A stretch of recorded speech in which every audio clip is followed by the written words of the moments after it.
आद्य गुरुवरील संतश्रेष्ठ मारुती महाराज कानेगावकर यांना सत्तांग दंडवत घालून कथेस आराम करीत आहे. कथेचं अनुसंधान काय आहे ते विश्लेषण या ठिकाणी सांगू लागले. संस्कृत मध्ये जो असलेला ग्रंथ आहे तो ग्रंथ प्राकृत केला.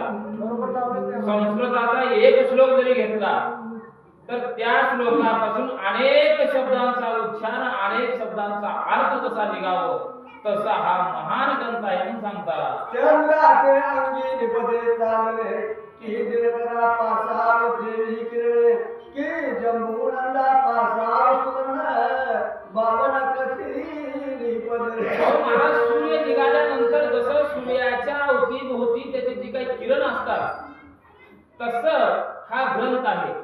आणि अशा ग्रंथामध्ये संस्कृत मध्ये असताना प्राकृत करण्याचं भाग्य मला लाभलं म्हणून सांगतात.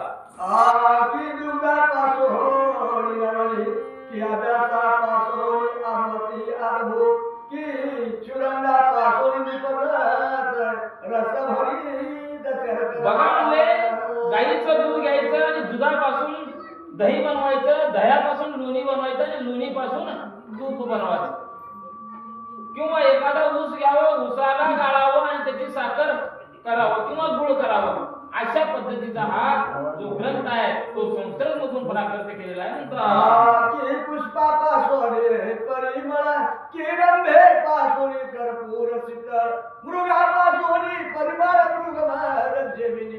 एखादा फुल घ्यावं आणि त्या फुलामधून जसं जे अनेक सुवास दरवळतात त्या पद्धतीचा हा ग्रंथ आहे म्हणतात.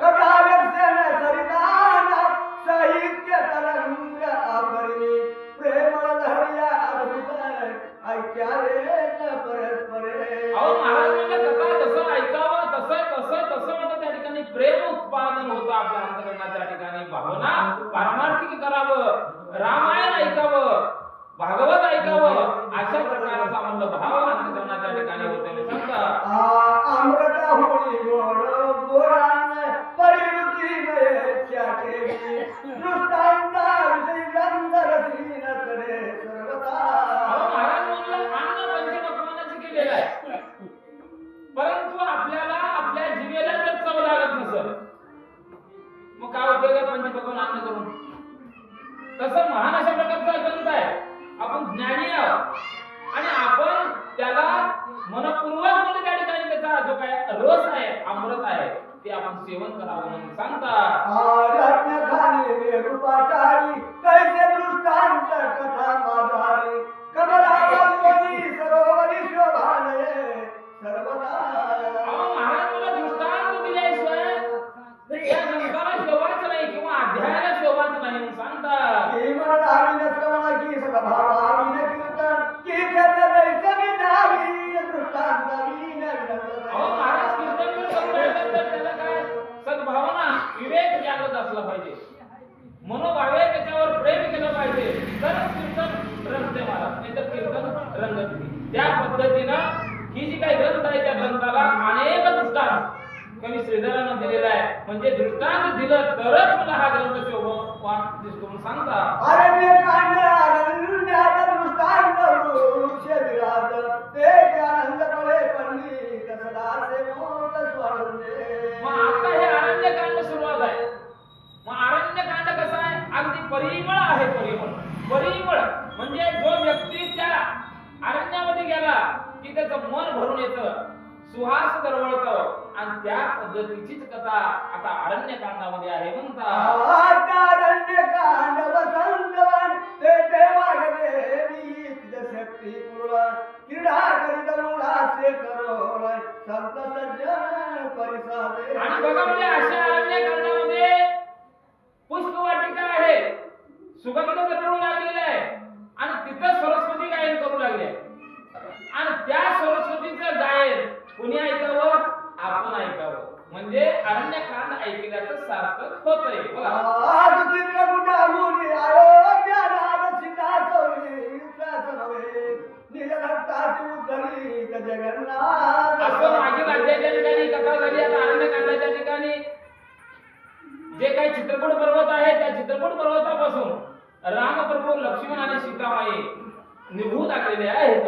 दक्षिण बंदे जनक जामात सकल ऋषी ते आश्रम पाहत त्रयोदश वर्ष पर्यंत रघुनाथ कवीत ऐसे ती. बघा म्हणजे असं चित्रकूटा पर्वतापासून निघाले अनेक संतांचं, अनेक ब्राह्मणांचं, अनेक ऋषीवर्यांचं उद्धार करत करत 13 वर्ष वनवास या ठिकाणी संपला.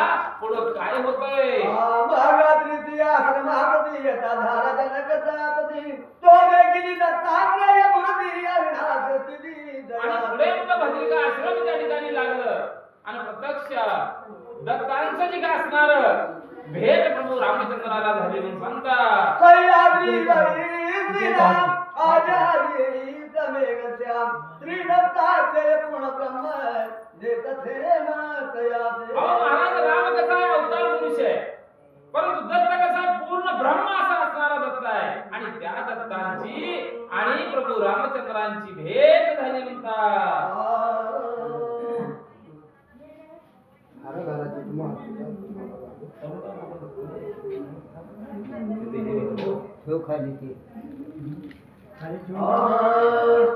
सह्याद्रीवरी श्रीराम आचार्य समेघश्याम त्रिदत्तात्रय पूर्ण ब्रह्म देत थे मातयाते. अहो ते युट्यूबचे हे होतं क्षीरसागरीच्या लहरिया परस्परे समर सोनिया की जाणविलाली मित्रधनिया एके ठाई मिळताली. आणि बघा म्हणजे गंगा सरस्वती जमुना जसे एकत्र मिळाल्यानंतर जेवढा आनंद होतो तसा आनंद या ठिकाणी अरण्यकाठाच्या ठिकाणी होतो म्हणून सांगतात. अवतार ही उदंड होती सवेची मारुती विलया जाती तैसी नवेची दत्तात्रय मूर्ती नाटक बांधी असे ना. महाराज म्हणला ही दत्तात्रयाची मूर्ती जी अशी आहे की बघितल्यानंतर मन भरून यावं, आनंदित व्हावं आणि मन प्रसन्न व्हावं अशा प्रकारची पूर्ण ब्रह्म मुसावरे ते हे दत्तात्रय रूप होतिले ज्याचे विलोकन मात्रे तरले जीव अपार. आणि अशा प्रकारचा पूर्ण ब्रह्म असा अवतार असणारा दत्तात्रय आणि प्रभू रामचंद्राची गाठ झाली म्हणतात. सकळ सिद्ध ऋषी निरजड विधी वाचस्पती सतीवर दत्तात्रय दर्शनासाठी त्रिकाळ येती निज भावे. अहो महाराज म्हणला आणि दत्ताचे दर्शन घेण्यासाठी तिथले जे काही असलेले वनातले ऋषीवर्य ब्राह्मण जे काही थोर मोठे संत त्या ठिकाणी दत्तात्रयाची रोज म्हणलं पूजा अर्चा करतात म्हणून सांगतात. आद्यापि सह्याद्री पर्वती देवांचे भार उसरती सर्व ब्रह्मांडाची दैवते धावती अवधूत मूर्ती. आणि अशा प्रकारे आता सध्या सुद्धा सह्याद्री पर्वताच्या ठिकाणी दत्ताची मूर्ती आहे आणि त्या मूर्तीचं दर्शन घेण्यासाठी अनेक लोक तिथे जातात म्हणतात. घेता दत्तात्रय दर्शन देवाची सामर्थ्य खरे पूर्ण मग ते इतराशी होती प्रसन्न वरदान द्या. आणि दत्तात्रयाचं दर्शन मनोभावे जर केलं तर मनाची जी काही कल्पना आहे, मनाची जी काही भावना आहे किंवा मनाच्या ठिकाणी जी अपेक्षा आहे ती पूर्ण अपेक्षा सुद्धा मला या ठिकाणी पूर्ण होते असा दत्तात्रय आहे म्हणतात. त्याची प्रयागी प्रातस्नान पांचाळेश्वरी अनुष्ठान करवीर पुरांत येऊन भिक्षाटन. आणि म्हणलं सह्याद्रीच्या पर्वताच्या ठिकाणी म्हणलं त्या ठिकाणी स्नान करायचं, पांचाळ्याला यायचं, पांचाळीला येऊन म्हणलं कोल्हापूर म्हणजे करवीर नगर असणारं तिथं भिक्षा मागायचं. आज सुद्धा म्हणलं त्या ठिकाणी आजता गायक म्हणलं दत्तप्रभू करतात म्हणतात. सह्याद्री सदाची परतोनी तो देवांचे भार कर जोडोनी वाट पाहती अगोदर. आणि अशा प्रकारे म्हणलं ते करवीर शहरातून म्हणलं त्या ठिकाणी दत्त भिक्षा मागून म्हणलं कधी परत येतील सह्याद्री पर्वतावर अशा प्रकारची वाट भक्त लोक म्हणलं त्या ठिकाणी पाहतात. दृष्टीने कदा दिगंबर एकत्री होय जय जयकार असंख्य वाद्यांचे गजर अध्यापी भक्त. आणि अध्यापी म्हणलं आता सध्या म्हणलं दत्तात्रय जिथं आगमन दत्तात्रय झालं की वाद्यांचा गजर होतो, सर्व भक्तांना आनंद होतो म्हणतात. दत्तात्रय भक्त देखता दृष्टी सकळ दैवते दिली सृष्टी त्याचे पायी घालती विधी पुढे ठाकती. आणि सर्व देव देवता म्हणलं त्या ठिकाणी त्या दत्तात्रयाचं म्हणलं मनोभावे पूजन करून दर्शन घेतात म्हणतात. करिता दत्तात्रय स्मरण भूत प्रेते प्रति उदोर मरुपासकाची विघ्न गमन करू. अहो मला दत्तात्रयाचं मनोभावे जर आपण दर्शन घेतलं तर भीत भूत जी काय असणारे पिशाची जी काय असणारे भीती जी आहे अंतःकरणाच्या त्या ठिकाणी ते धूर निघून जाते अशी भावना मला आज सुद्धा आहे म्हणून सांगतात. जो ऐसा स्वामी अवधूत जो आपलीचा महापुण्य पर्वत तयाच बंधोनी रघुनाथा त्रिदर्शन. आणि असा दत्तात्रयाचा लोक असणारा वडील पिता म्हणला अत्री मुनी आणि अत्री मुनीचा मला प्रत्यक्ष प्रभू रामचंद्र चरण धरून दर्शन घेऊ लागले. माणिक सुरवशी हॅलो, या ठिकाणी आमचे रामभक्त खरंच म्हणलं अगदी वयोवृद्ध असताना सुद्धा मनाच्या ठिकाणी भावना झाली की म्हणलं वाचक आणि प्रवचकाला आपण आपल्या मदतीतून किंवा आपल्या प्रपंचातून काहीतरी द्यावं ही भावना आमच्या माणिकराव सूर्यवंशी आहे रामभक्त त्यांना वाटलं आणि प्रपंचातून कष्टातून घामातून अहो म्हणलं काही काही व्यक्ती पोटाला खात नाही महाराज परंतु भगवंताच्या ठिकाणी कोणी कार्य करत असेल त्याला बक्षीस देतात. एवढं महान म्हणून हे तुमची मानमोडी गाव आहे. एक वेळेस पोटाला कमी खाईल परंतु वाचक प्रवचकाला जिंदगी म्हणून देईल एक भावना निर्माण झालेली आहे आणि त्या भावनेतून आनंद झाला आणि आमच्या मामांना आनंद होऊन वाचकाला 50 रुपये आणि प्रवचकाला 50 रुपयाची देणगी दिली. भगवंत आमच्या मामाला सुखी ठेवो प्रभूच्या चरणी प्रार्थना करतो. तव त्या सुया सदी सीतारामती शिवंदिती सीतेची आणि गुणी प्रीती वरदे दिदा. आणि अशा प्रकारे अत्री मुनींचं दर्शन मला त्या ठिकाणी घेऊ लागले. प्रभू रामचंद्र घेतले, लक्ष्मण घेतले आणि सीतामाई सुद्धा मला त्या ठिकाणी अत्री मुनींची जी काय असणारे दर्शन घेऊ लागलेली आहे. आपले निळीचे कुंकुम काढले ते सीतेचे कपाळ लावले आपल्या वस्त्रे तरी देते नमळे. आणि बघा म्हणजे अत्री मुनींची जी काय बाहेर असणारी अनुसयानं मला त्या ठिकाणी सीतामातेला जवळ घेतलं, डोक्यावरून हात फिरवलं आणि आपल्या कपाळाचं असणारं जे काही कुंकुम म्हणलं ठिकाणी तिलक जे कुंकू आहे ते सीतामाईला लावलं. अशा प्रकारचं कौतुक अनुसया या सीतामाईचं करू लागलेले आहे. गळा घातला सुमन हार जो कधी न सुखे दैता नित्य नूतन दिनकर ते अहो काय म्हणलं महान कौतुक अनुसया. अहो अनुसयानं काय केलं आपल्या गळ्यातील असणारं मुक्ताहाराचं हार मला सीतामाईंच्या गळ्यामध्ये घातलं. ते हार कसा आहे कदापि सुकू शकणार नाही असा प्रकारचा हार अनुसयानं सीतामाईला दिलेला आहे. सीतेचे सुवास शरीर अवतुया करी निरंतर ज्या सुवास अंबर परिपूर्ण होय परी. अहो महाराज म्हणते सीतेचा जे अंगाचा श्वास घुरमळू लागला ते श्वास अंबराच्या ठिकाणी आकाशाच्या ठिकाणी घुरमळू लागला. अगदी बघावं तिकडं सुगंधित सुगंध म्हणून त्या ठिकाणी होऊ लागलेला आहे. भेटता राक्षस दुर्धार सीतेची भयन वाटे अनुभाकर आई साड निर्भय बघ आनसुये. अहो अनुसयानं जवळ बोलावून घेतलं महाराज. वनाच्या ठिकाणी कसल्याही प्रकारची भीती वाटू नये म्हणून एक महान अशा प्रकारचा वर अनुसयानं सीतामाईला दिलेला आहे. सगळ्याची देणू घेत दर्शन घेत गुण भूषण तिच्यावरे भार्गवे पुळा निकटी केली तरी आणि पुढे जाऊन मला त्या ठिकाणी रेणुका मातेचं दर्शन घेतलं मला. आता रेणुका माता म्हणजे काय आपल्याला सांगावं लागतं बुद्धीत निघालं बरोबर आहे का. ज्या वेळेस प्रभू रामचंद्र शिवधनुष्याचं खंडन केलं महाराज गुण लावला आणि सीतेला वरलं त्यावेळेस शिवधनुष्य कुणाचं होतं परशुरामाचं बरोबर आहे का. अरे ज्या परशुरामानं 21 वेळा आपल्या आईच्या आज्ञेनं निक्षत्री पृथ्वी केलं तुम्हाला 21 वेळा पृथ्वी जिंकलं त्याच्या समोर कुणीच नव्हतं महाराज. मग अशा मातेचं म्हणजे रेणुकेचं दर्शन सीतामाई घेऊ लागले आहे. ते मूळ पीठ निवासिनी शक्ती ते समंदी अयोध्यापती ते श्रीरामाची मूळ प्रकृती आदी माया निर्धार.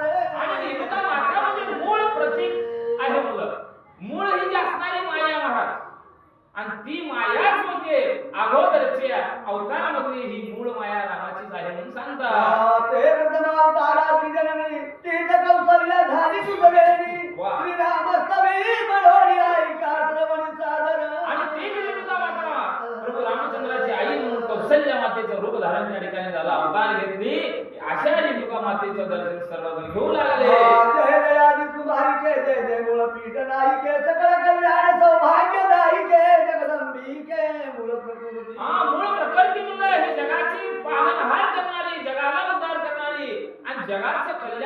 ही जी काही मूळ गीतिका आहे अशा प्रकारचं स्तवन प्रभू रामचंद्र आणि सीतामाई करू लागले. जय शिव मानस कणाकतील गे पदबलय रे पुरी तवन पावगे जय जय त्रिविध ताप मोदिगे निजन पाळगे. हा बघा म्हणजे नील जनक म्हणजे स्वतःचं मन जे काही समाज आहे, जे काही ऋषीवरे आहे, जे काही लोक आहेत ते स्वतःच्याच लेखन आहे अशा प्रकारचा भाव निर्माण करून म्हणलं सांभाळ करणारी ही जगदंब ही म्हणलं मूळ गीतिका म्हणून त्या ठिकाणी स्तवन करू लागले. काव मुख कमल शोभा दे कोणी इंद्रबिंब गेले बिरोडी ब्रह्मादी के बाळे बिनी स्वानंद सदनी निज विसी. हा बघा म्हणजे म्हणलं अनेक अवतारामध्ये त्या ठिकाणी म्हणलं ब्रह्म विष्णू महेशाला सुद्धा म्हणलं आपल्या मंत्राच्या सामर्थ्यावर म्हणलं लहान लेकरं केली एवढं तुझं कीर्ती आहे म्हणून स्तुती करू लागले. शिव शिव दोन्ही बाळके आंबे तुम्हा निर्मिली कव तुझे शिव तुझे करू बनवळके मरोनी पडिला. बघा हा म्हणू लागले जीव शिव म्हणलं प्रकृती आणि पुरुष त्यालाच म्हणले जीव आणि शिव महाराज. जीव म्हणजे आपण, शिव म्हणजे भगवान.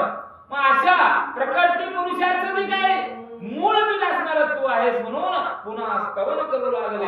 शिव तुझे स्मरणी सावचित्त मनोनी तो नित्य मुक्त ब्रह्मानंद पदार्थ एक तुझे कृपे. काय म्हणलं माते कैलासपती जो असणारा शंकर सुद्धा तुझं नामस्मरण करतो आणि स्वतःचा जीव उद्धार करून घेतो एवढी महान तू आहे. मेळमुनी पंचभूतात वेळ तुम्हाला दिला ब्रह्मांड गळ दिलच्या पंचदात जगाळ क्षणांतरीत मूळ करीती. हा म्हणजे तू मूळ माये, तू मूळ मायेचा अधिकार काय? पंचमहाभूतापासून तू जन्म अनेक जीव निर्माण केलीस, अनेक ध्येय निर्माण केलीस, करायचं काम तुझं आहे आणि तूच केलेलं आहे म्हणून तू महान आहे.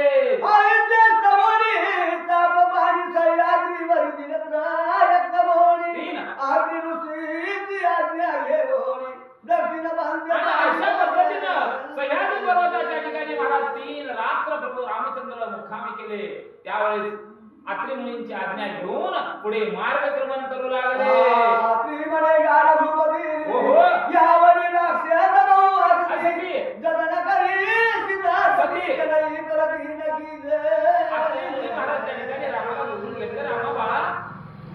अरे म्हणलं आता पुढे जात असताना सावध गेलं पाहिजे, कारण या अरण्याच्या ठिकाणी या दंडकारण्याच्या ठिकाणी जी काही अनेक राक्षस म्हणून त्या ठिकाणी आहेत आणि म्हणलं महान पतिव्रता अशी असणारी तुझी भार्या सीता त्या सीतेचं संरक्षण तू केलं पाहिजे अशा प्रकारे अत्रि मुनी प्रभू रामचंद्राला सांगू लागले. पुढे चालला असणारी मित्र पाठीशी भोगींद्र अवतार वीर सौमित्र एक. आणि अशा पद्धतीचा आशीर्वाद महाराज प्रभू रामचंद्राने घेतले. पुढे प्रभू रामचंद्र चालू लागलेले आहे. मधी जी असणारी सीतामाई आहे अगं साक्षात भोगींद्र ज्याचा शेष नारायणाचा अवतार असा असणारा लक्ष्मण सुद्धा रामाच्या पाठीमागे चालू लागला.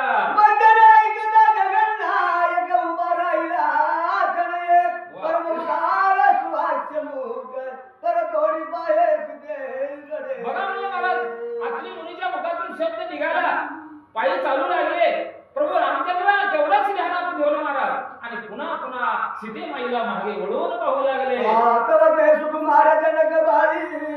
हळूहळू आली जवळी देवी सारा विचार निहारी आत्मसुखाची पाविद.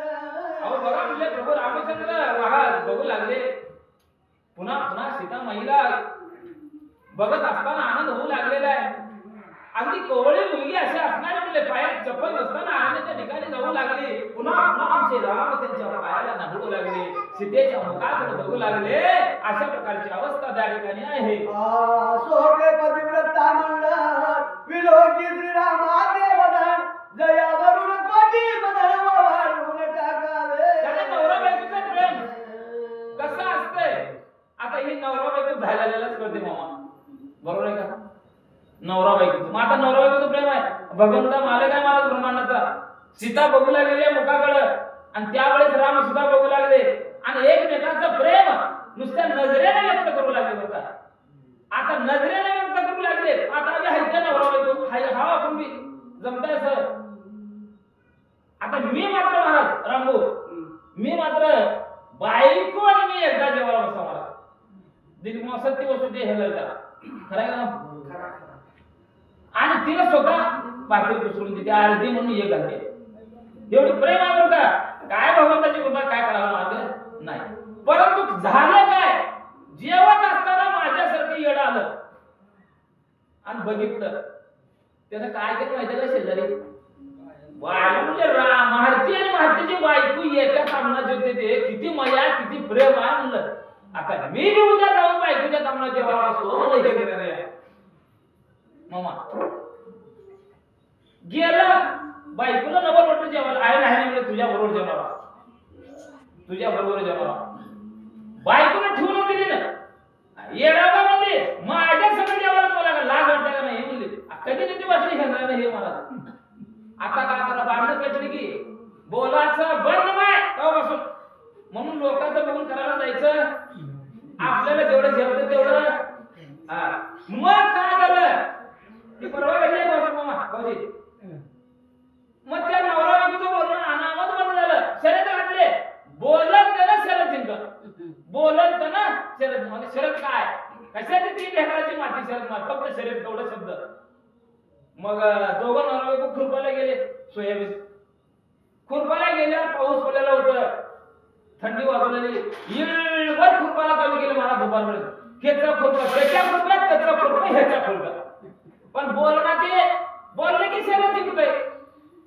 दोघांनी आपल्याला बोललं की शरद जिंकतं आता काय करायचं नाही बोलायचं नाही म्हणले इळभर खुरपले पाऊस पडला भूक लागली बाईने म्हणले ह्याचं मळ बसू दे म्हणले त्यानं नाही बोललं तर नाही बोललं मी तर घेऊन हेटत ते म्हणली बाईनं भाकरी सोडली जेवायला बसली रामभाऊ बोलली बोला तर शरद जिंकतंय नवऱ्यानं बघितलं फट म्हणून मला आलं जेवायला बसलं जेवण पाणी पेले थंड वाजवली बाईनं ओळखली आता मरलं म्हणली जाळ लावली महाराज शेकाला जाळ लावले ह्याने बी आलं शेकाला बाईची भावना काय नवऱ्याला थंड वाजवलेली आहे त्याला जाळ लावायला व्यवस्थित शेकल आणि खूप लागल मग जाळ लावल्या आले की हे कापत लागलं धोत्राच्या निरीला महाराज जाळ लागल्या बाई बघा म्हणजे तर बोला तर शरद जिंकते कसं बोलायला बाई बोलायला सुरुवात केली कुणाच्या का धोत्राला जाळना कोण का मरणा कुणाच्या का धोत्राला जाळना कोण का मरणा म्हणलेली बाई हे ना असं बघितलं अरे बापरे म्हणलं फटकन जवळ बाहेर आम्ही गेलो त्याला म्हणावं नवरा बायको महाराज प्रेम कोणी दाखवत नसते आणि कोणी दाखवते तसं प्रभू रामचंद्राचं प्रेम नुसत्या नजरेनं त्याचं प्रेम महाराज आलोकी लागलं अशा प्रकारचे नवरा बायको व्हावं तर असं व्हावं पुढे काय झालं महाराज परमाचं राज्य होऊन केले किंचित हास्य बदल जेणे निवती राघव कर्ण आयसे काय कशा प्रकारचे हसले महाराज अहो बायकोचं हसणं सुद्धा नवऱ्याला कळावं लागते माझ्यासारखे हेंद्राला हसल्याला वाटते कुठून काय करावं हसण्यात प्रेम आहे हसल्यानंतर नवऱ्यानं ओळखलं त्याला खरं नवरा म्हणावं सीताबाईनं हास्यवर्धन केलं महाराज सुहासिक अशा प्रकारचं हास्यवर्धन केलं आणि हास्यवर्धन केल्या प्रभू रामचंद्राला आनंद झाला तो आनंदात आहे व्यक्त करता येत नाही महाराज एवढा आनंद माझ्या भगवंताला झाला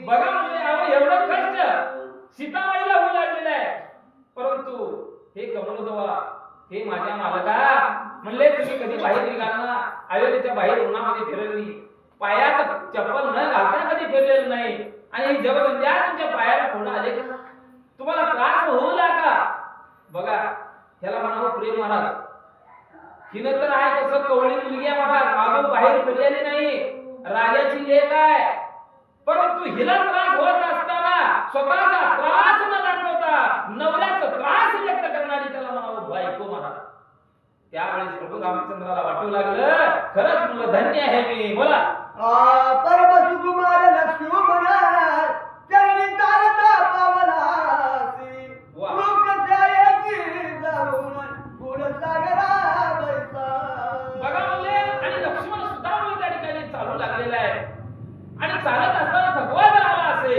आपल्या एका वृक्षाखाली आपण थांबावं का अशा प्रकारचा विचार व्यक्त करू लागले. जय दानवीचे जन्मस्थान देवी देखेची झाडी शिगोर घे धुवोड मग तुरी ना जडबरी. अहो महाराज मला त्या जान्हवीच्या ठिकाणी जावावं आणि जाऊन मला वृक्ष बघून मला तिथे थोडे हातपाय धुवावं, पाणी प्यावं आणि तिथंच मला विश्रांती करावं अशा प्रकारचा विचार चालू झाला. आधीचे पेने किती दूर आहे हे न कळे साच्या ऐकता बदमाशीचे उत्तर जवळा बुधीला अंतरी. बघा म्हणजे सीताबाई बोलू लागली, हे पती तेव्हा म्हणजे आज कुठपर्यंत चालायचं, किती वेळ चालायचं, जरा मला या ठिकाणी थोडं विश्रांती घ्यावं असं म्हटल्यानंतर हा ब्रह्मांडाचा मालक रघुनायक हसू लागले. मने सुकुमार चंपक करी करणी तारता बहुश्रमरी वा. आईचे बोलता लेख कमली आजू आले. बघा म्हणजे प्रभू रामचंद्र म्हणू लागले, हे सुकुमारी अगं म्हणलं हे माझ्या पत्नी म्हणलं माझी भारी म्हणलं आज ठिकाणी तू चालू लागलेली आहे, थकलेली असेल असं म्हटल्या महाराज सीताबाईच्या डोळ्यावर पाणी बळा बळा बळा पडू लागलं आणि ते दृश्य माझ्या प्रभू रामचंद्रांना पाहू लागले. मागे पुढे हास्य करून कुरवाळीले सीतेचे मदार मातकी हात ठेवून श्रम संपूर्ण हरिहरा. बघा म्हणजे महाराज त्यावेळेस ताबडतोब प्रभू रामचंद्र जवळ गेले, डोक्यावरती हात फिरवले. महाराज या ब्रह्मांडाच्या मालकाची बायको डोळ्यावर पाणी येऊ लागलं, त्यावेळेस ब्रह्मांडाचा मालक जवळ गेला आणि मुखावरून हात फिरवला. महाराज अहो जीवन जगत असताना बायको कितीही जर काम केली, जर आपण बायकोला चांगल्या शब्दात जर थोडं नीट जर बोललो तर आणि दुप्पट काम करत एवढं सामर्थ्यवादी मध्ये आहे. महाराज प्रभू रामचंद्रानं मुख कुरवाळलं आणि कुरवाळून काय बोलू लागले, परम सुखावली जनक नंदिनी वा. श्रीरामाची पदे धाडोरी मगा मुला मुक्त केसे करुणी प्रक्षाळोनी चरणा तुरी कसे. अहो महाराज म्हणलं काय म्हणलं, प्रत्यक्षात म्हणलं प्रभू रामचंद्र त्या ठिकाणी काय करू लागले, खरंच म्हणलं माझी असणारी ही पत्नी मला थकली असं भागली असं म्हणून मला त्या ठिकाणी एका ठिकाणी विश्रांती केले आणि म्हणलं जे काय असणारे चरण सुद्धा सीता प्रत्यक्षात एवढा त्रस असताना प्रभू रामचंद्राचे चरण मला त्या ठिकाणी प्राप्त लागलेले आहे. माग उठोनी चालला रघुवीर पाठी शिव बाबूधरा अवतार त्याचे मागे जनकदा सुंदर हंस गती. आणि अशा प्रकारे विश्रांती झाल्यानंतर पुढे प्रभू रामचंद्र आहेत, पाठीमाग शेषाचा अवतार असणारा सौमित्र आहे आणि त्याच्या पाठीमाग असणारी महान मला सीतामाई चालू लागली. वरदरे वैभाव सांडोरी होती तोमणी बरे करोडी निराद रासे त्याने आला धावूनी अकस्मात. आणि अशा प्रकारे चालत असताना विराट नावाचा महान बलाढ्य राक्षस अचानक मला त्यांना जवळ आलेला आहे. सांगता महाभयानक विशाल शरीर करुणांगार कैसे नेत्र कपाळी तर तिला आसे दूर बाबर जोडी मोगळी. महाराज कसा राक्षसा आगड भंब अशा प्रकारचं भला मोठा पर्वत असं दिसावं, लाल भडक चेहरा म्हणले आणि कपाळाला म्हणलं लाल भडक सिंदूर फासलेला आहे आणि म्हणलं अचानक त्या सीतेजवळ येऊन उभा टाकला. काही जागणीचा ओघ थोर जैसी दिवाल वलवीत बाहेर कादळाचा पर्वत थोर कैसे शरीर दिसत अहो महाराज म्हणलं जणू काय म्हणलं एखाद्या काळ्या रानात उभा केलं तर ओळखी येऊन एवढं महाराज सिंदूर तर लाल भडक आहे, काजळ लावलेला आहे, भुवया काळ्या भोर झालेल्या आहेत आणि पर्वतासारखं शरीर आहे. असा शरीर घेऊन मला अचानक सीतेच्या समोर उभा टाकला. गळावर मुंडा कमळा हाती शूल उर्द वदरिला श्री गगन त्याला अंत वेळा दोन दिल्या बाळा सुलावरी. अहो महाराज या राक्षसाचा अवतार जर बघितलं तर महाराज कोणी जमत नाही. गळ्यामध्ये अनेक जे मारलेले लोक आहेत त्या लोकांचे मुंडके म्हणून त्या ठिकाणी घातलेले आहेत, कपाळी सिंदूर वाचलेला आहे, काळा आगड भंग दिसू लागलेला आहे आणि अशा भयावह अवस्थेमध्ये माझ्या सीतामाई जवळ हा कबंध नावाचा राक्षस आलेला आहे. शब्दांचे ब्राह्मण रगडी दारे खाली घालून वा. वाटे सिनत्ता प्रहारे करून वृक्ष पाडी समोळी. अहो महाराज ह्याला जर निघाला पायी चालत तर आकाशाला टेकणारे जेवढे वृक्ष लांब आहेत ते वृक्ष सुद्धा ऑटोमॅटिक महाराज खाली पडू लागले. अनेक ब्राह्मणाला चक्का चूर गेलेलं होतं, गिळंतर केलेलं होतं, अनेक लोकांचं रक्त वाचन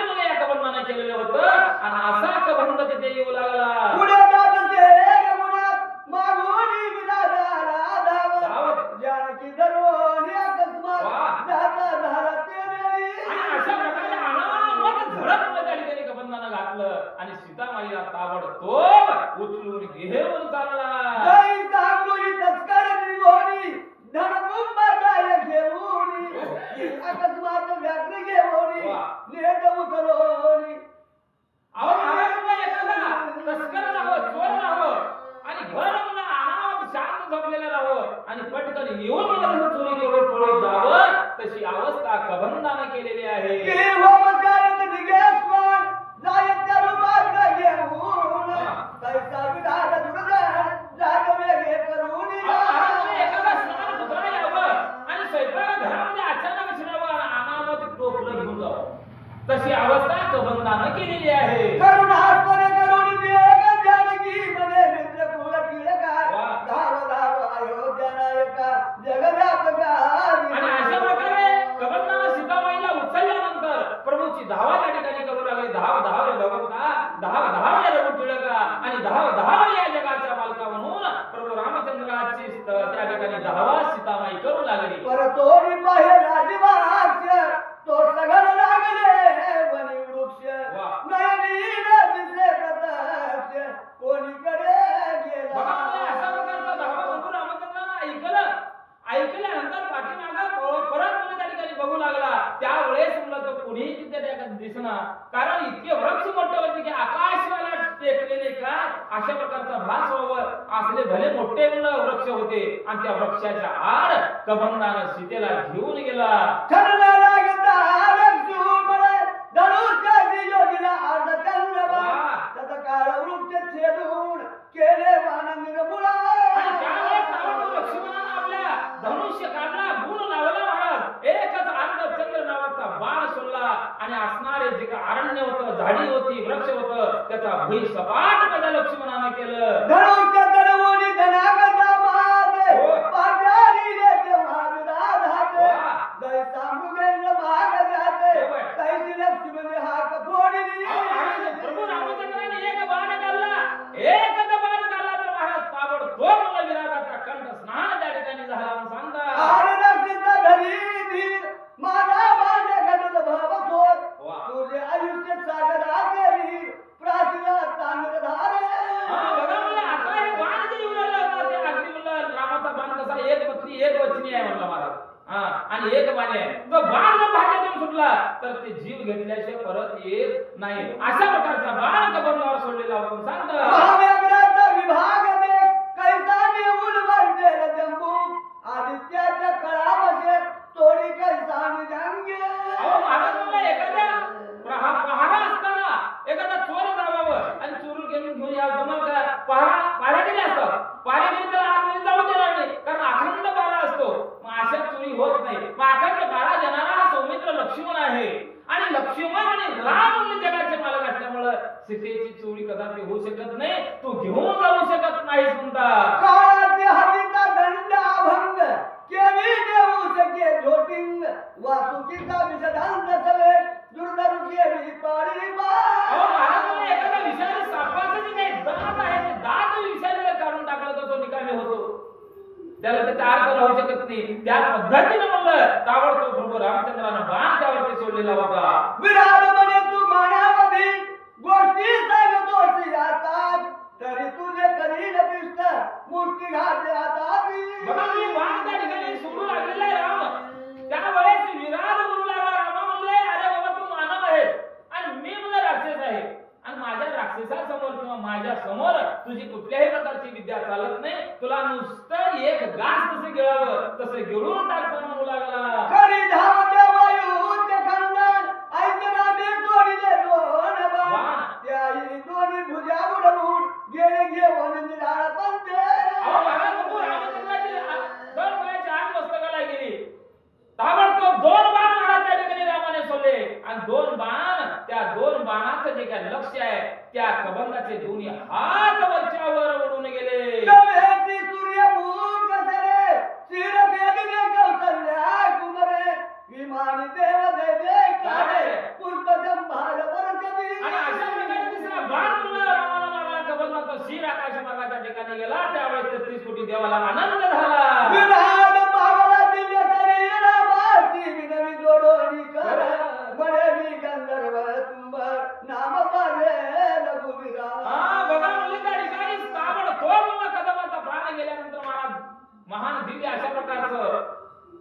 गंधर्व नावाचा मुलं त्या ठिकाणी रूप धारण केला आणि रामाला आपली पूर्ण माहिती सांगू लागला. गायन करावं या वहीने यक्षपतीने बोलावे तव म्या मद्यपान केले भ्रांत झाले. काय सांगावं रामा? अरे माझं जे काही कर्म मला वाईट होतं आणि इंद्र सभेच्या ठिकाणी मला गायन करण्यासाठी बोलावले होते आणि बोलावलं असताना मी दारू पिऊन गेलो म्हणले. न कळत कळून नाही न कळत माझ्या हातून चूक झाली आणि त्यावेळेस म्हणलं सर्व देवांनी मला शाप दिला आणि त्यामुळं माझी अवस्था अशी झालेली रामा म्हणून सांगू लागले.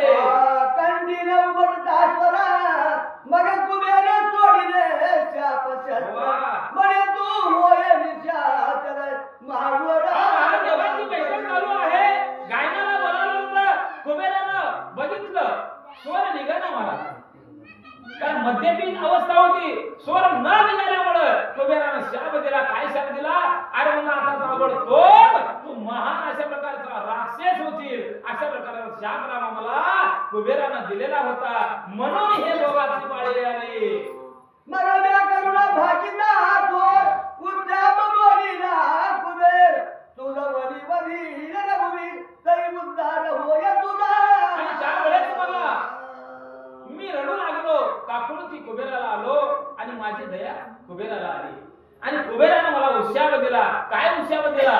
जो अयोध्यावती राजा दशरथ आणि त्या दशरथाचा मुलगा प्रभू रामचंद्र हजारो वर्षानंतर येईल आणि त्याच्या हातून तुझा नायनाट होईल मगच तुझा उद्धार होईल अशा प्रकारचा आशीर्वाद दिलेला होता रामा. आज मी पुण्यवान आहे माझा उद्धार झाला.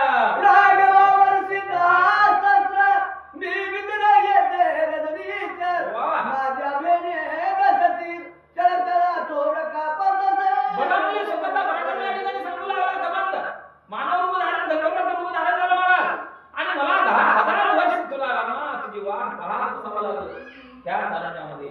आणि ह्याच अरण्यामध्ये अरे लंकाधिपती राजा सुद्धा मला बघितल्यानंतर चळ चळ चळ कापत होता. एवढा माझा पराक्रम होता रे रामा. माहिती सांगू लागला.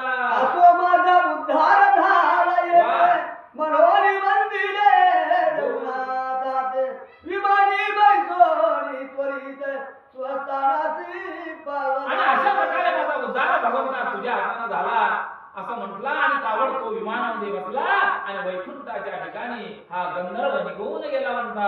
विरागरामे मारितावणी चौकने बदलली कीर्ती ध्वनी जैसे तेल पडता जीवनी जाय पसरोनी चणार. महाराज प्रभू रामचंद्राच्या हातून विराटाचा उद्धार झाला. विराट मारला गेला. ही बातमी सर्व मला दंडकारण्याच्या ठिकाणी कळाली. ऋषीवर्यांना कळाली. ब्राह्मणाला कळाली. कसं कळाली महाराज? फडशीवर तेल सांडावं एवढंच थेंब सांडावं आणि ते पूर्ण पसरावं. दृष्टांत दिले म्हणून सांगलं ती पूर्ण जसं पत्र पसरतं त्या पद्धतीची बातमी या दंडकारण्यामध्ये पसरली. की सुबाद्री दान देता निर्मळ कीर्तीने बरे भूमंडळ की दुर्जनाची भूय केवळ सांगता पसरे चौक. अहो महाराज बोलले एखाद्या देवाला देणगी द्यायची, एखाद्या पोथीला देणगी द्यायची, एखाद्या पारायणाला देणगी द्यायची. मी देणगी देऊ लागलोय माझ्या नावाने एवढं करा असं म्हटल्यानंतर ती लागू होत नाही. निश्चित भावनेने जर आपण देणगी दिलो तर म्हणलं आपली कीर्ती जगामध्ये होती आहे असं कवी श्रीधर म्हणतात. की कुलवंताची उपकार करिता कीर्ती वाढे सविस्तर की संत समागमे अपार दिले ज्ञान प्रगटे. अहो महाराज म्हणलं संत समागमाच्या ठिकाणी जर आपण नित्यक्रम जर ठेवलो तर संतांची वाणी आपल्या अंतःकरणाच्या ठिकाणी येते आणि आपली त्या संतांच्या कृपेनं आपली कीर्ती वाढते अशा प्रकारे सांगू लागले. आजो जानकी प्रेम येऊन वंदी श्रीरामाचे चरण म्हणे तुमचा पराक्रमाने संधान दिव्या दृष्टी पाहिले. आणि बघा म्हणले लग्न झाल्यापासून नवऱ्याचं पराक्रम बघितली सीता महाराज बघितली. हळद निघाली इकडे तरी हो काही केलं कोण वाटलं महाराज. लेकरू 4 दिवस आईकडे राहिली सीता लगेच बाहेर गेली. मग आता पराक्रम नवऱ्याचा कधी बघितलेली. त्यावेळेस सीता माता येऊ लागली हात जोडू लागली. हे पतिदेवा म्हणले खरंच म्हणले आज मी धन्य आहे आणि रानात मी भाग्यवान आहे तुझा पराक्रम म्हणलं म्हणजे आज माझ्या डोळ्यानं पाहिले फक्त ऐकून होते परंतु आज माझ्या डोळ्याने पाहिलं मला आनंद झाला म्हणून सीता कौतुक प्रभू रामचंद्राचं करू लागली विराट मुद्दून जाता तेने प्रार्थिले रघुनाथ स्वामीचा बदर्शनी आता करभंग ऋषीने धरली असे बघा त्याचं खावं मीठ त्याचं करावं नीट वाट आता नाही ते मीठ खाऊन त्याला मरवू दे बरोबर आहे का विराटाचा उद्धार झाला आकाश मार्गाच्या ठिकाणी विमानामध्ये बसून जात असताना रामाला बोलू लागला रामा रामा रामा रामा आता यापुढे सर्वांग ऋषीचा आश्रम लागणार आहे आणि सर्वांग ऋषी हजारो वर्ष तुझी देवा वाट पाहू लागलेले आहेत आणि त्या आश्रमाच्या ठिकाणी जा म्हणून सांगू लागला विमान घेऊन इंद्र त्याची मुळाला साच्यार परी तुझ पाहिल्या विन मुनीश्वर नवदायकी बघा मुली एवढं पुण्य पाहिजे अरे इंद्र देवा राजा जे असतो 33 कोटी देवाचा राजा इंद्र काय केलं होता त्या ऋषीवर्याला घेऊन जाण्यासाठी आलता कशासाठी आलता पुण्य जास्त झालतं म्हणून घेऊन जाण्यासाठी आलता त्या इंद्राला सांगितलं ऋषीवर्याने काय सांगितलं ए इंद्रा तिथंच थांब अजिबात यायचं नाही पुढं अरे माझा भगवंता माझा राम आता दंडकारण्याच्या ठिकाणी आलेला आहे अरे त्याचं दर्शन घेतल्याशिवाय तुझ्या विमानात बसत नाही अशा प्रकारे सर्वांग ऋषी बोलू लागले इंद्र तिथंच थांबला राम पुढे जाऊ लागले केव्हा उगवे रोहिणी वर बडोनी इतकी चकोर कैसा दृष्टी पावया रामचंद्र सर्वांग ऋषी इच्छितस बघा म्हणजे सर्वांग ऋषीला नुसता ध्यास लागलेला होता आता देव समोर आहे इंद्र मग इंद्राच्या विमानात बसून जावं नाही गेले ध्यास लागला प्रभू रामचंद्राचा अरे माझा राम माझ्या आश्रमाच्या ठिकाणी येणार आहे अंतर्ज्ञानी महाराज हजारो वर्ष तपस्या केलेले ऋषीवर्य माझा राम अरे माझ्या दरबाराला यावं आणि मी निघून इंद्र सभेच्या ठिकाणी यावं हे मला बरं वाटत नाही आणि मी रामाचं दर्शन घेतल्याशिवाय येणार नाही अशा प्रकारची वाट अशा प्रकारचे डोळे लावून प्रभू रामचंद्राची वाट बघू लागले वारे वा आणि अशा प्रकारचे म्हणलं जो असणारा कबंध राक्षस महाराज विमानात बसून जात असताना रामाला माहिती सांगितली रामानं ऐकलं आणि आश्रमाच्या दिशेने प्रभू रामचंद्र जाऊ लागले पुढे जात रघुनंदन मागे येत जानकीची प्रार्थना तिथे पाठीची लक्ष्मण चहूकडे पाहत अशा प्रकारे पुढे प्रभू रामचंद्र आहे मधी सीतामाई आहे आणि त्या सीतेचं संरक्षण करण्यासाठी माझा लक्ष्मण हातामध्ये बाण धरून जाऊ लागलेला आहे वा वा बघा म्हणले महाराज माणिक सुरवसे खरंच धन्य बर का या रामभक्ताला की आनंद झाला नवरा बायकोचं प्रेम काय असतं नवरा बायकोच्या दृष्टीमध्ये किती ताकद असते ह्या रामभक्ताला कळालं आनंद वाटला आणि आनंदाच्या भारामध्ये आपल्या प्रपंचातून कष्टातून घामातून वाचकाला आणि प्रवचकाला 20 रुपयाची देणगी दिली भगवंत त्याला अखंड अशा प्रकारचं आशीर्वाद देवो आणि प्रभू रामचंद्राला मी प्रार्थना करतो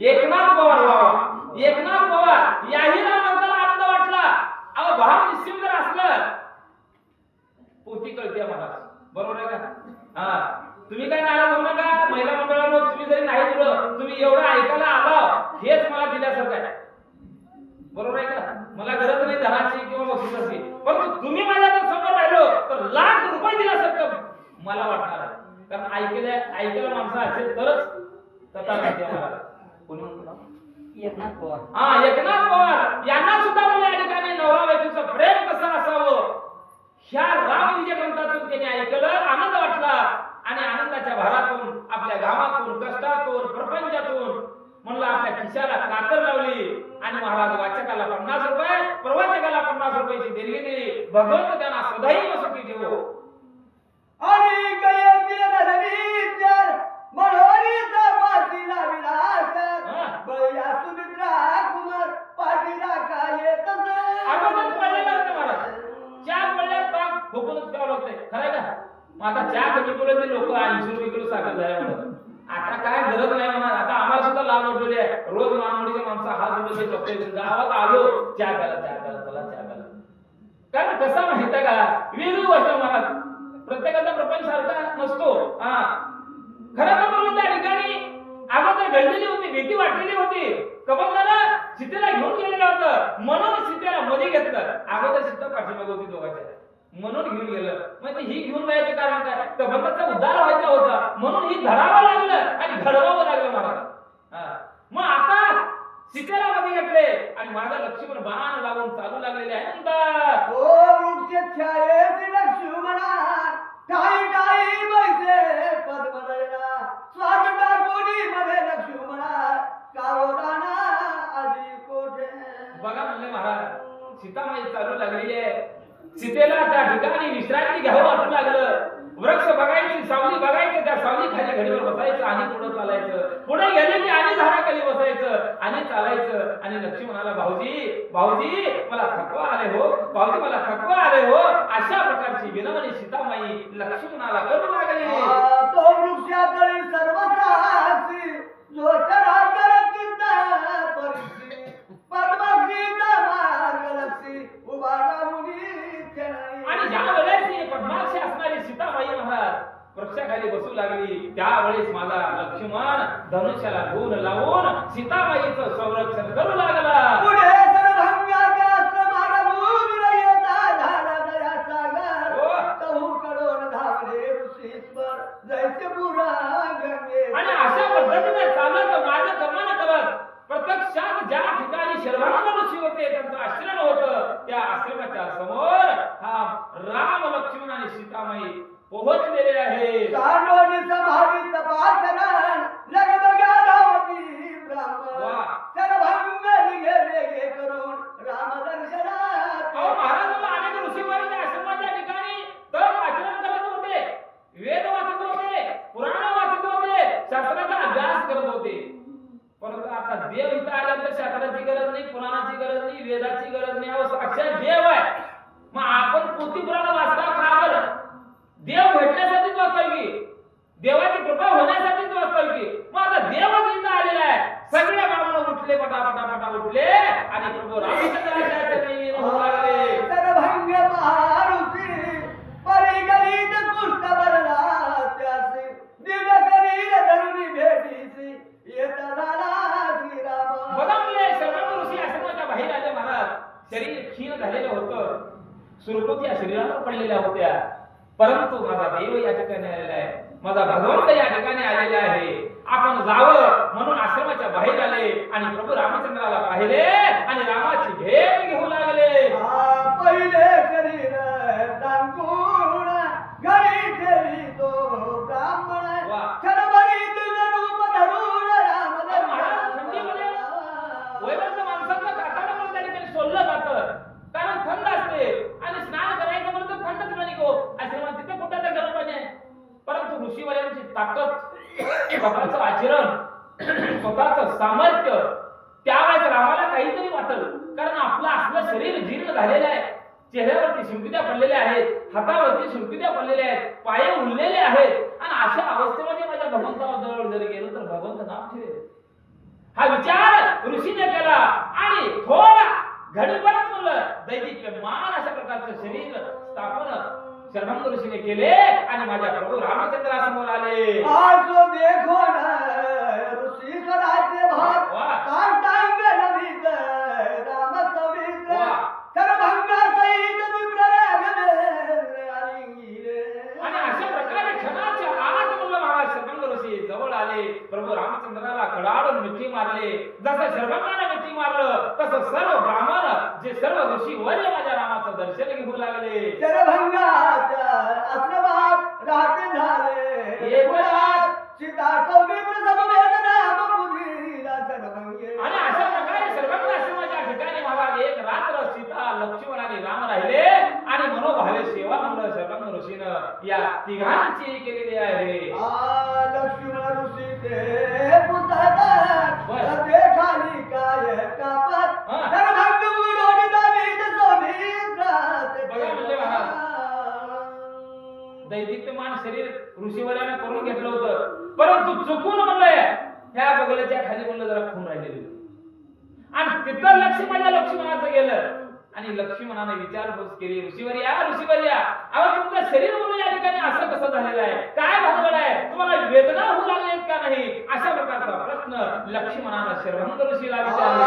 मन हे कर्म शरीर भोगिल्या वाह! न तुझे कदा देयबंद जावई. राजा रंग हो साधू सत्यान कर्म लक्ष्मणाला शर्वंग ऋषी बोलू लागले, लक्ष्मणा अरे या शरीराचं जे काय देहाचं म्हणलं जे काय कर्म आहे ते कर्माचं फळ म्हणजे प्रत्येक देहाला भोगलंच पाहिजे. मग आता हे देह कशासाठी आले, अनंत जन्माचे जे काही केलेलं कार्य आहे आणि त्या कार्याचं फळ किंवा जे काही प्रारब्ध कर्म आहे ते भोगण्यासाठी हा देह म्हणलं त्या ठिकाणी तुम्हाला दिलेला आहे आणि तो देह मला बी दिलेला आहे आणि माझ्या शरीराला हा जो भोग आहे ते भोग मला भोगावंच लागल असं शर्वंग ऋषी लक्ष्मणाला सांगू लागले. उपदवी लक्ष्मणा मने वर बागारी रघुनंदना ऋषी मने उष्णोदा कृष्णाला म्हणते न मिळे. बघा म्हणले अहो विचारपूस लक्ष्मण करू लागले, किळस आला महाराज, किळस, कारण जखम होती शरीराला आणि त्यावेळेस लक्ष्मणाला किळस आली आणि सांगू लागले, रामा दादा म्हणले ऋषीवर्याला म्हणलं या बगलाच्या खाली म्हणलं महान अशा प्रकारची वेदना होऊ लागलेली आहे, शरीर नाचलेलं आहे.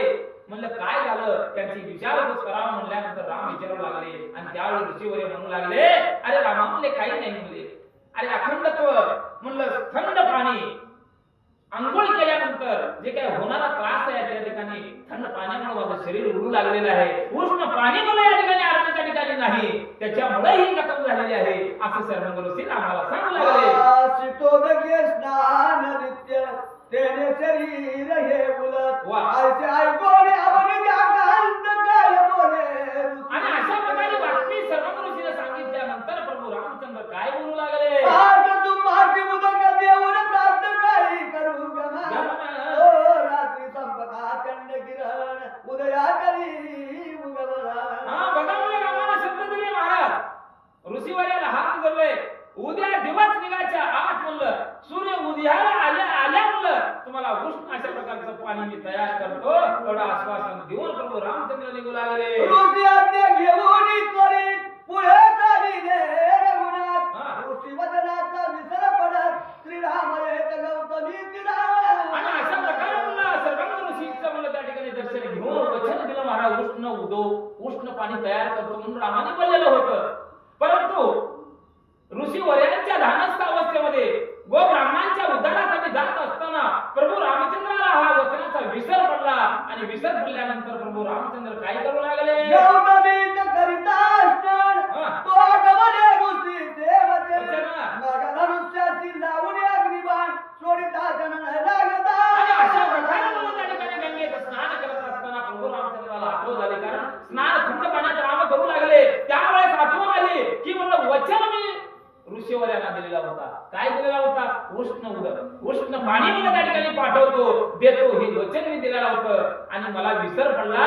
ताबडतोब स्नान केले प्रभू रामचंद्रानं आणि उष्ण उदक नावाचा जो काय असणारा उष्ण बाण त्या शर्वंग ऋषीच्या आश्रमाच्या ठिकाणी मारला. काय नवल झालं, शेपाईचा बाण आला ऋषी आश्रमापुढे खूप गेला बाण प्रवेशला पाताळात खूप उचंबळला उष्णोदक अहो महाराज प्रभू रामचंद्रानं गंगेच्या ठिकाणातून बाण मारला, सुई करत म्हणलं शर्वंग ऋषीच्या आश्रमाच्या समोर आला आणि पाताळात मला तो बाण घुसला आणि बाण घुसल्यानंतर गरम पाणी मला आश्रमाच्या समोर येऊ लागलं. ऋषीचे झाले दिव्य शरीर वाह! मग विभानी बैसमुनी क्षत्रियला अमर बघा लोका. महाराज एवढा भोजपुरी तिथं होता, एक भजन तिथं म्हणलं माणूस कसा बसतोय तसं बसून होता. एवढं सामर्थ्य ऋषीच्या अंगी होतं महाराज, तप केलेलं होतं. देवाला सुद्धा वाट बघावं लागलं, बरोबर आहे का. पुंडलिकानं आई वडिलांची सेवा केलं रामू विठ्ठल आले महाराज, ए जा मी लांब जाऊ म्हणले, अरे माझे माईबापच माझे देव आहेत म्हणले, मी तुझ्याकडे बघतच नाही, तुला जर थांबायचं असेल तर हे वीट मारली भिकू महाराज, वीट मारली आणि तिथं विटेवर उभा राहा पांडुरंग, बरोबर आहे का. पण आई बाबाची सेवा सोडलेली नाही, तेवढं सामर्थ्य होतं पुंडलिकाच्या अंगी महाराज, तसं सामर्थ्य होतं. आणि प्रभू रामचंद्रानं उष्णोदक नावाचा बाण सोडला, बाणाचा सरशी म्हणलं गरम पाणी आलं आणि त्या गरम पाण्यानं अंघोळ ऋषीने दिव्य शरीर प्राप्त झालं. मग इंद्राच्या विमानात बसून चालले. बोला.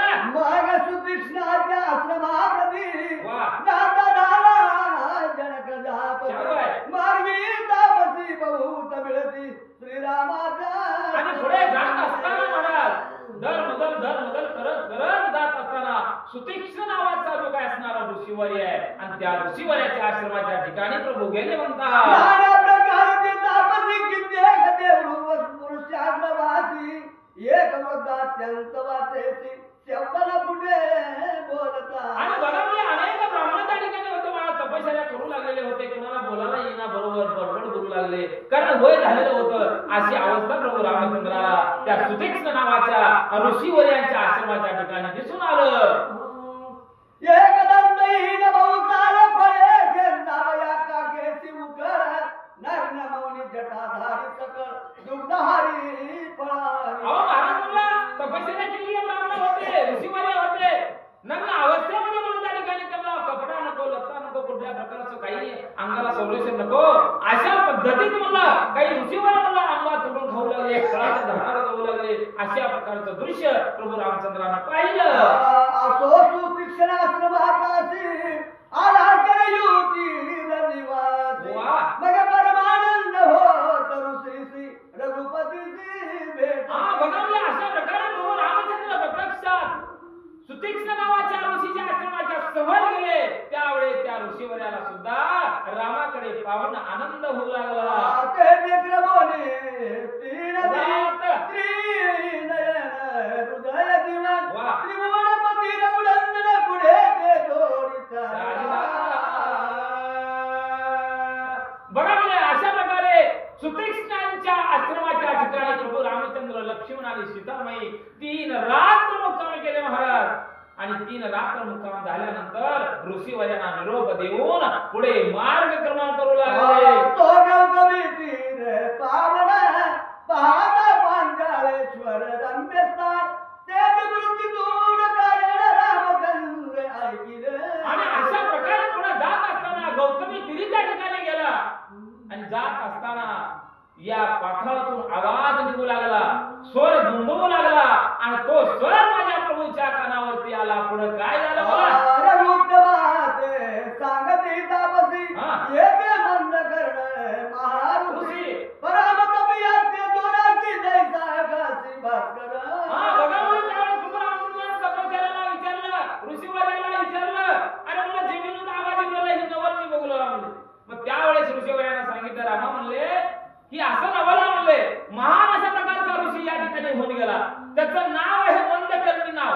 आणि मंदकर्णी ऋषीचं मी इतिहास तुम्हाला सांगतो म्हणून प्रभू रामचंद्राला सांगू लागलेले आहे. जय करावया तपादे पांचाक्षरा अमरनाथ. वा, वा. पाठविता ऋषी जानते दे कोणी या भाळला. बघा बघा महाराज, इंद्राला भीती वाटली. आता आपलं पद जातंय. कारण तप जर एखादं ज्या झालं, मतदान जसं ज्या झालं महाराज मुख्यमंत्री म्हणते किंवा मतदान ज्या झालं सरपंच बसते, बरोबर आहे की नाही? तसं तप ज्या झाल्यानंतर इंद्राच्या पदावर कोण जाणार आहे? ऋषीवर जाणार आहे. बरोबर. मंदकर्णी नावाचा ऋषी तप तेवढे केलेलं होतं. इंद्राला भीती वाटली आणि 5 अप्सरा महाराज त्या ऋषीच्या समोर नाच करण्यासाठी पाठवलं, जेणेकरून त्याची तपस्या भंग पावं आणि माझं पद अबाधित राहावं. या भावनेनं इंद्रानं ह्या असणाऱ्या अप्सराला पाठवलं. त्यावेळेस ऋषीनं पाहिलं आणि त्या अप्सराला बघून भाळून गेले म्हणतात. भूगर्भ विवार कोरुणा त्यांचे सर्वदा ऐके गायन त्याकरिता उर्वीत ध्वनी उमटती राजवा. हा बघा म्हणून त्यावेळेस भाळून मुला ताबडतोब मुलं त्या ठिकाणी विचार केला, नाही मुला हे प्रकार वाईट आहे. ताबडतोब मुलं जमीन उखडला आणि जमीन उकरून मुलं खाली तळाशी गेला. आणि म्हणून तिथून स्वर निघू लागला. आज ऋषी पाहे ज्ञानी श्रीरामाला कळले म्हणी मग विवरद्वार उघडून पायाला भेटावया. आणि त्यावेळेस मुलं म्हणून रामचंद्राचं संभाषण महाराज ऋषीवर्यानं ऐकलं.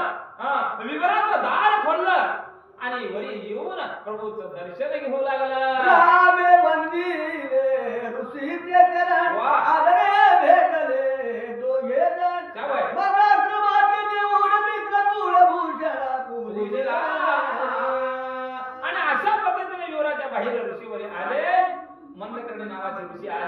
रामाला भेट दिली. रामानं ऋषीवरांचं दर्शन घेतलं आणि हाताला रामाला धरून आपल्या आश्रमाच्या ठिकाणी आले.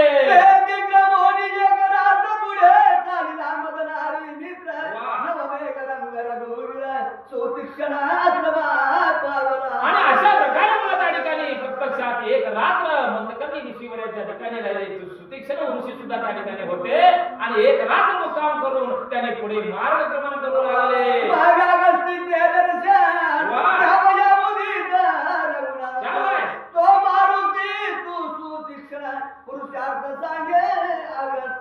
बघा म्हणलं महाराज, अहो भगवंताला सुद्धा ओढ निर्माण झाली.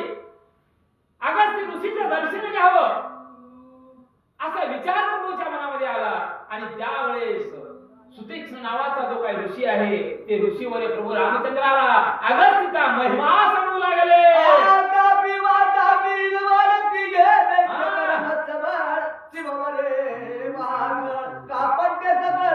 रामा रामा रामा मला या आश्रमाच्या ठिकाणी आतापी वातापी आणि इनेवेला ही तीन म्हणलं दैत्य म्हणले अरण्याच्या ठिकाणी होते आणि त्यांनी म्हणलं सर्व साधू संतांना ऋषीवर्याला सळोची बळो या ठिकाणी केलेले होते. ती कथा मी सांगतो म्हणून सांगू लागला. दिगंबर सुरवशी. वा वा, खरंच म्हणलं धन्य आहे. माणिकराव दिगंबरा सुरवसे या राम भक्ताला अति आनंद झाला महाराज. आनंद झाला, इतका आनंद झाला की खरं राम विजय काय, राम म्हणजे काय, भगवंत म्हणजे काय हे त्यांनी जाणलं. लक्षपूर्वक कथा ऐकली आणि आपल्या आनंदाच्या भारामध्ये वाचक आणि प्रवचकाला काहीतरी दान द्यावं जेणेकरून त्यांना स्फूर्ती येईल. या भावनेनं आपल्या कष्टातून, घामातून, प्रपंचातून वाचकाला 50 रुपये आणि प्रवचकाला 50 रुपयाची देणगी दिली. भगवंत त्यांना सदैव अशा प्रकारचं सुखी ठेवो ही प्रभूचरणी मी प्रार्थना करतो.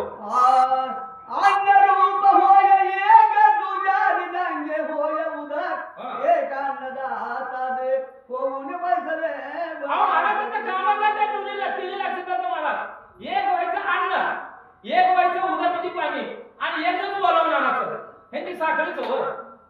ही 3 राक्षस जे होते अरण्यात ह्या तिघाची साखळीच. एक अन्न बनायचं, सामर्थ्य राक्षस कधी बी माया निर्माण करणार काही होणार हो. अन्न एक जण व्हायचं, पाणी एक जण व्हायचं आणि एक गुलावून बोलून पुढे घालून आणायचं. बोला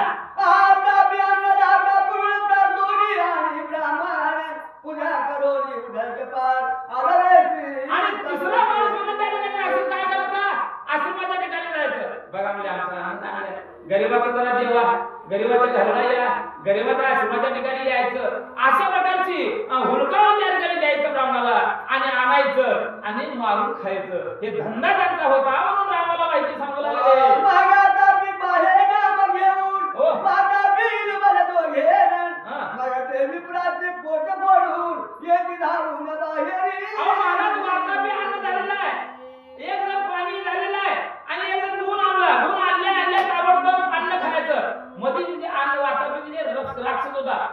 मध्ये गेले की राक्षस व्हायचं, पोट फोडून बाहेर येतं आणि ब्राह्मणाला मारायचं. अशा प्रकारचा नित्यक्रम या ठिकाणी चालत होता.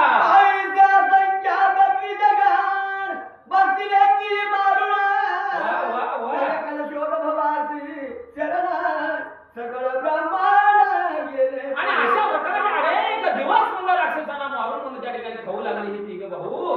मग एक वेळेस म्हणलं ऋषीवर्याने विचार केले, नाही म्हणलं आता कुठंपर्यंत म्हणलं हे सहन करावं. अरे आपली खानदानच पार करू लागली, आता राहण्यात काय अर्थ आहे. बघू म्हणलं एखाद्या वेळेस ब्रह्मदेवाकडे जावं.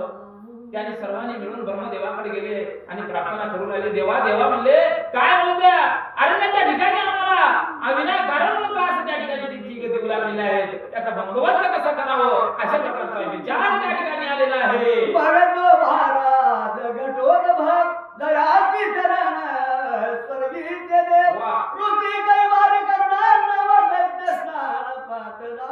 अशा प्रकारे मला त्या ठिकाणी अगस्तीला मुली बातमी कळाली. अगस्तीला सुद्धा शरण आले आणि अगस्त्य ऋषी त्या आश्रमाच्या ठिकाणी आले म्हणतात.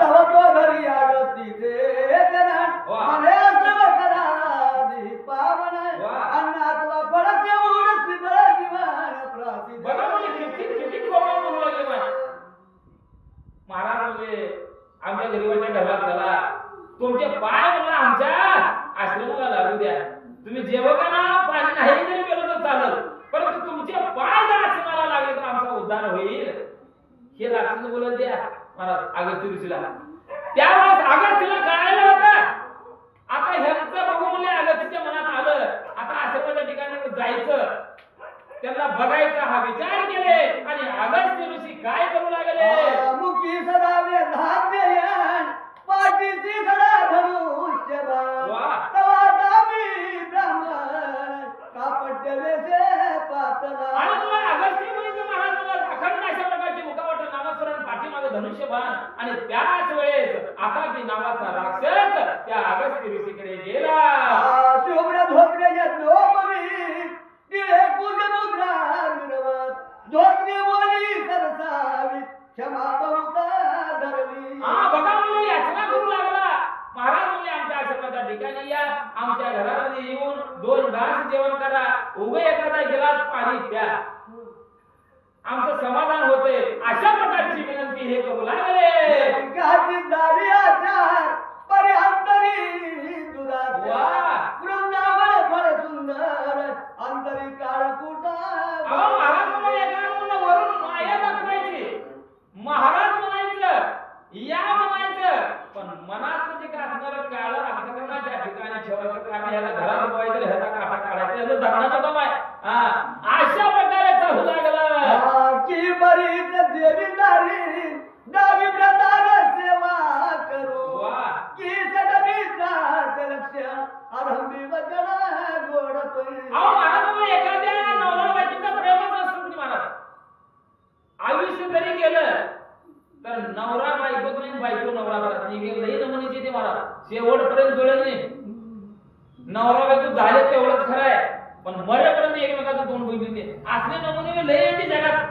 अशा पद्धतीचा भाव म्हणला त्या ठिकाणी जसं पतिव्रतेचं गुण वरी दाखवावं आणि अंतकरणाच्या ठिकाणी म्हणलं काला भाव राहावं, अशा प्रकारचे हे आतापी वातापी आणि वेळा होता म्हणतात. बोला की बदनाग मुखी घालिता प्रथम गोड वाटे तत्वता की साव चोर गावी असता बहुत महाराज एखाद्या माणसाच्या मनामध्ये ह्याचं घरच पडत आहे, मग घर पडत म्हणजे रात्याला पडत नाही महाराज, त्याला त्या चोराला गावच्या माणसाचा हात लागतोय.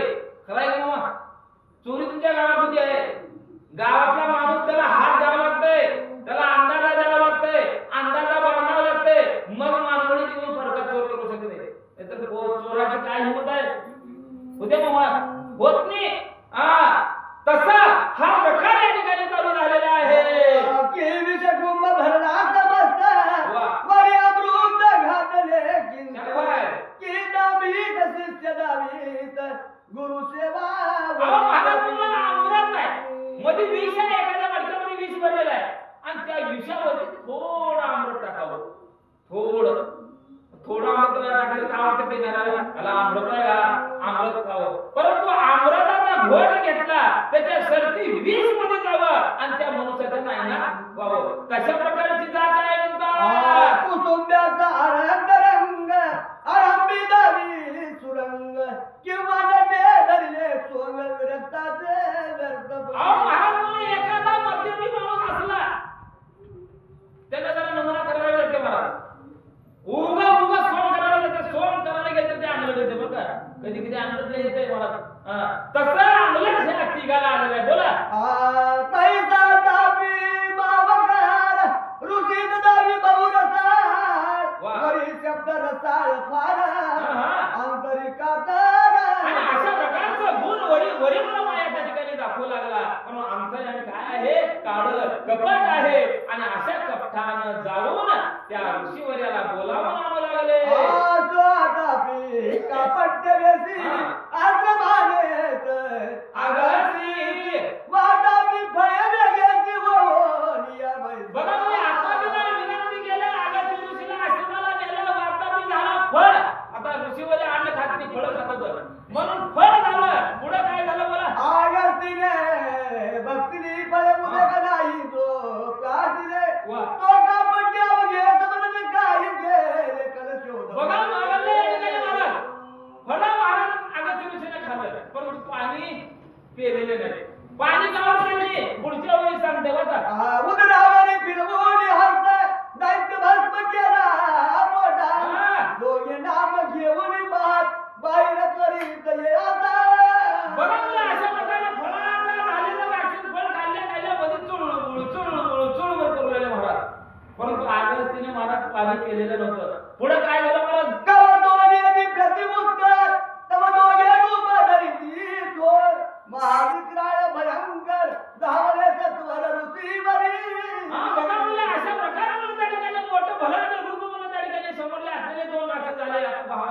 घेणं. आता ह्याला आराम कसं 11 वेळा रूप धारण केलं आणि अगस्त्य ऋषीवर धावू लागले. कडूच्या कडवून गुणा अगस्तीने सोडला बाण. वा. मातापीचे शिर छेदून नेले उडवून आकाशी. अहो, महाराजांच्या मस्तकाला ऋषीवराच्या गेली. अगस्त्य ऋषीनं बाण काढलं, एकच बाण काढलं.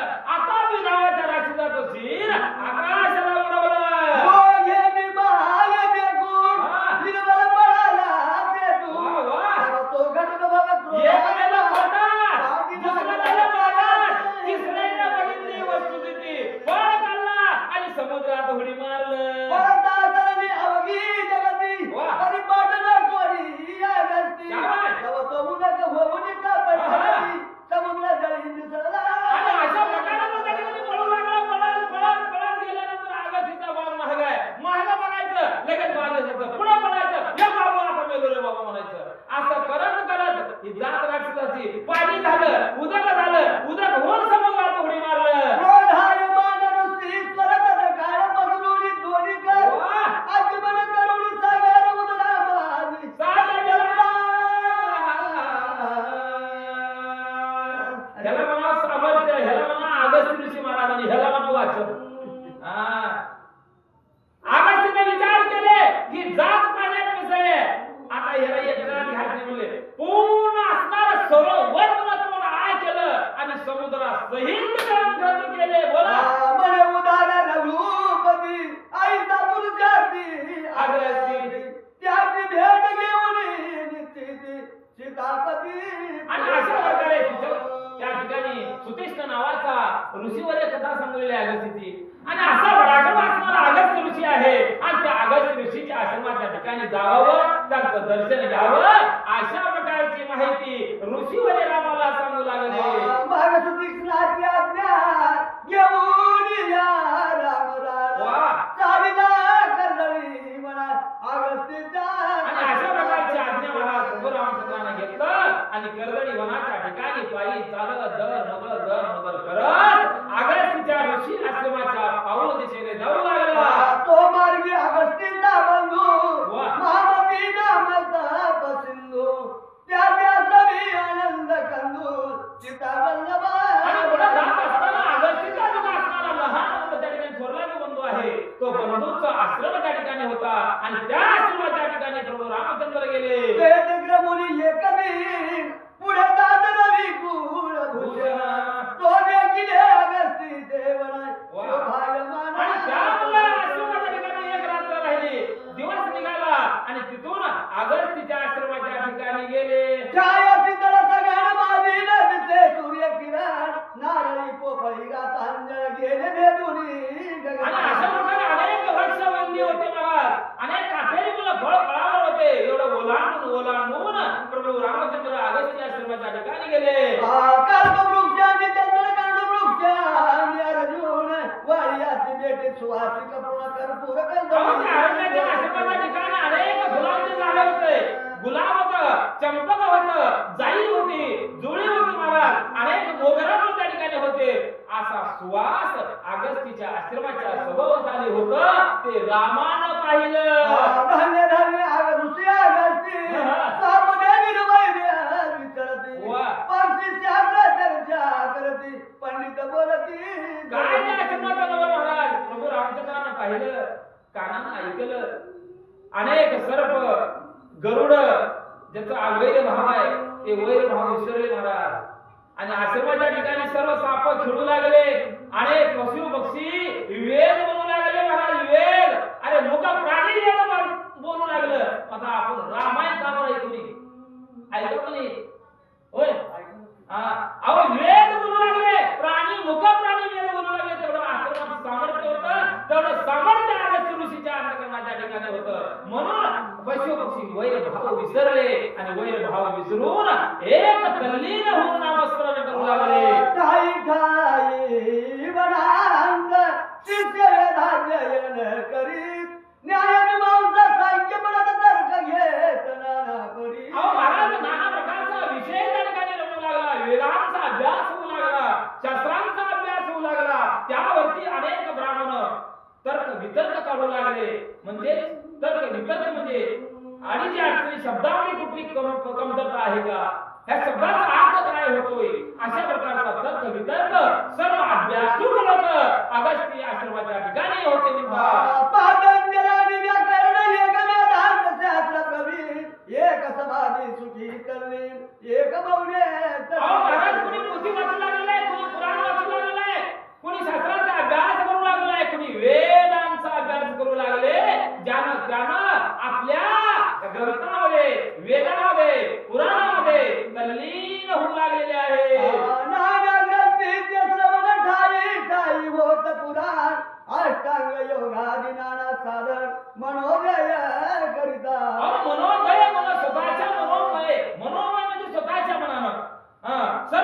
अभ्यास त्या ठिकाणी ऋषीवर करू लागलेले आहे. आज तेच गेले धावून अगं तेची सांगती हरते म्हणून श्रीराम सीता लक्ष्मण जवळ आले गुरुवर हा, बघा म्हणजे त्या ठिकाणी महाराज सर्व ऋषीवर्यांना कळालं. ऋषीवर्य आनंद झाले. पोत्या पुराणात ठेवले, वेद ठेवले, शास्त्र सोडले महाराज आणि अगस्त्य ऋषीकडे धावून